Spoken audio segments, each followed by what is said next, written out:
আপনারা আমাদের জাতি হিসাবে দরকার, সাংবাদিক হিসাবে প্রয়োজন। ঘোষণা দিচ্ছি আপনারা এই সারা সাভার এবং ঢাকার উপজেলা আপনারা বিতরণ করেন, বিশেষ করে সাভার।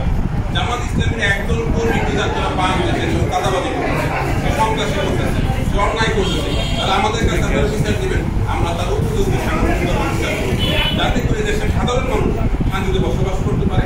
এই প্রত্যাশা রেখে এবং আপনাদের সুন্দর আয়োজনে আপনাদের আন্তরিকতা, এটা আমরা মুক্ত হয়েছি। জামাত ইসলামের পক্ষ থেকে আপনাদের ধন্যবাদ জানিয়ে আমরা আমাদের কথা শেষ করছি এবং আপনাদের অসংখ্য মহরত। আসসালামু আলাইকুম ওয়া রাহমাতুল্লাহ।